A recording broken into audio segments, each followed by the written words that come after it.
If you have been wanting a gated interactive hotspot on Genially, I was able to create one using the new AI widget, and I wanted to show it to you guys because I think it'd be awesome for you to have as a resource. So you'll see here, this is my example. Once you get to the actual widget, it looks like this. A lot of this is changeable, but this is an example. You could use it for workplace onboarding. You'll have to click on each one. You can click in any order, which is great. It also shows an image and text, or you can take off the image. So once users click all of them, then the continue button will show, and you can use this for workplace training. So we've got the example here of maybe they have to find something on their screen or know where things are at.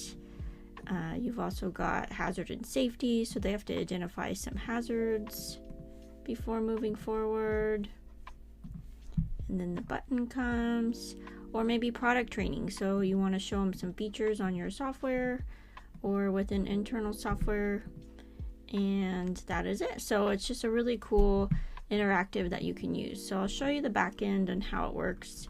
You'll see here, once you get to the widget, you can just double click on it and you are able to see all the stuff you can change.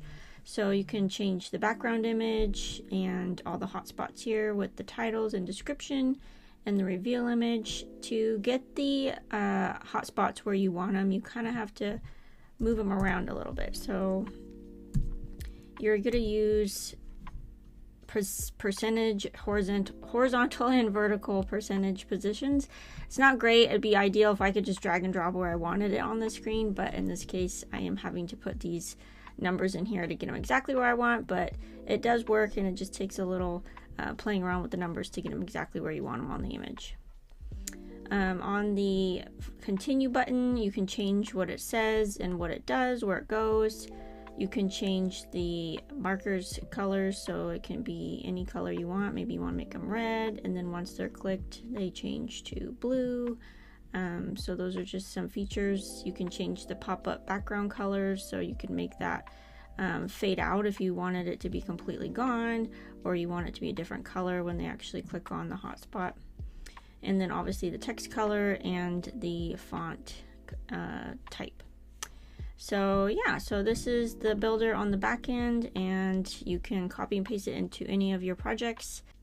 I hope you find this useful. I will make this available in the Genially community templates, and follow me for more Genially tips and tricks and AI interactions.